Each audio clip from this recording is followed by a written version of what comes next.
హెచ్డీనే YouTube ప్రేక్షకులందరికీ నా హృదయపూర్వక నమస్కారాలు. అందరికీ శ్రవణ మాస శుభాకాంక్షలు.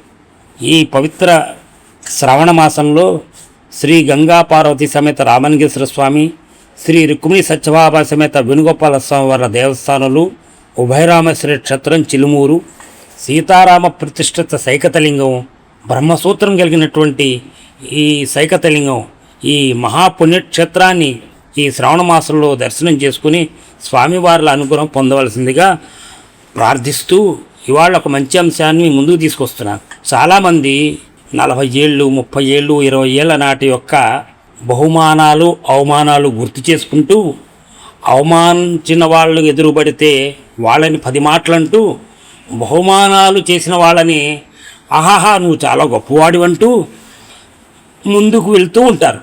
నిన్నటి జ్ఞాపకం, మొన్నటి జ్ఞాపకం, 10 ఏళ్ల క్రితం జరిగిన సన్మానం, 20 ఏళ్ల క్రితం జరిగిన అవమానం అన్నీ గుర్తు చేసుకుంటూ కూర్చున్నారు ఇక్కడ పనిలేదు. అందుకే మనం చూడని తెలుసుకోలేక జీవుళ్ళావు. మనం ఎంతకాలం జీవిస్తాం, మన యొక్క జీవితకాలం అంతా మనకి తెలీదు. మనిషి పుడుతున్నప్పుడు ఏడుస్తూ ఉంటాడు.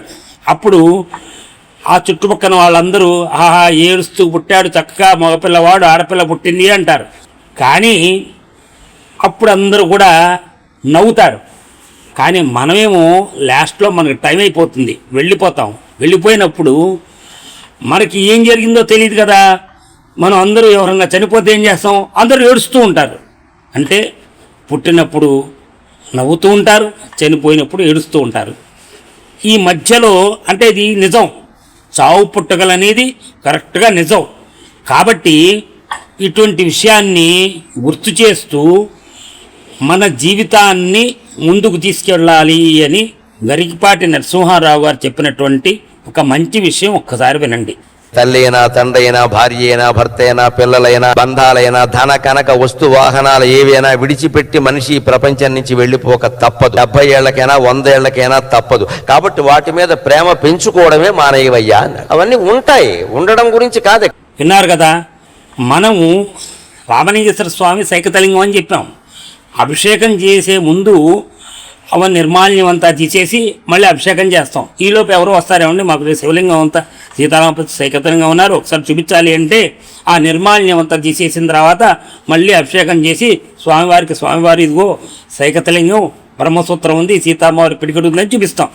అంటే ఏంటండి, నీలోని అంతకుముందు ఉన్నటువంటి మంచినంతా కూడా చక్కగా పోగు చేసుకుని అంతకుముందు ఉన్నటువంటి చెడుని, నిర్మాల్యాన్ని తీసేయాలి అని గరికపాటి నరసింహారావు గారు చెప్పినటువంటి మంచి విషయాన్ని మనం అలవాటు చేసుకుంటూ, నాలోన శివుడు కలడు, నీలోన శివుడు కలడు, నాలోన శివుడు నీలోన శివుడు, లోకమ్ము లేలగలుడు అన్నారు తనికెళ్ళ భరణి గారు.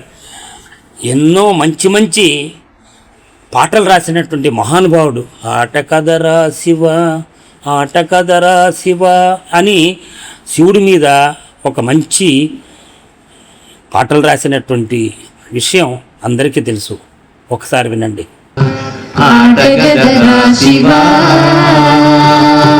ఆట గద కేశవ,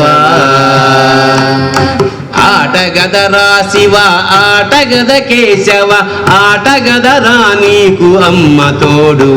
విన్నారు కదా, ప్రతి మనిషిలోనూ శివుడు ఉంటాడు. మనిషి బ్రతికుంటే శివం, చచ్చిపోతే శవం.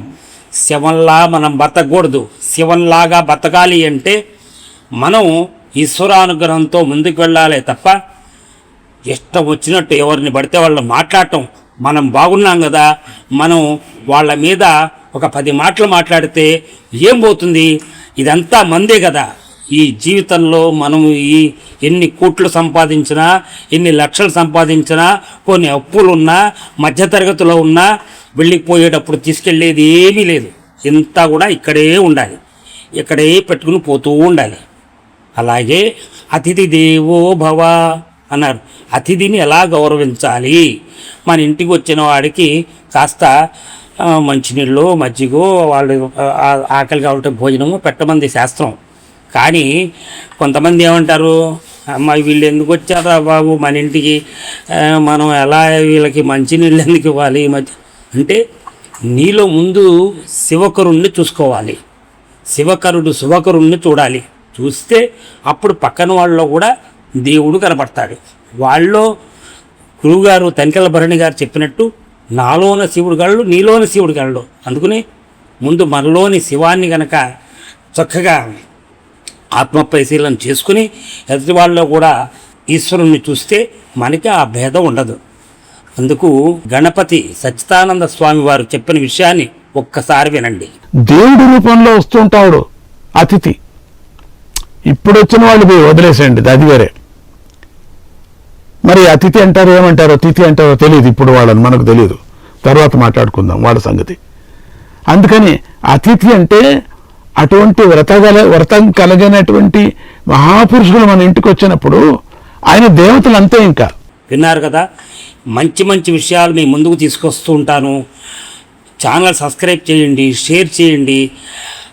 ఈ పవిత్ర శ్రావణ మాసంలో రామలింగేశ్వర స్వామి వారి దేవాలయం ఉభయరామేశ్వర క్షేత్రాన్ని దర్శించండి, తరించండి. మీ హరిదుర్గా నాగేశ్వరరావు.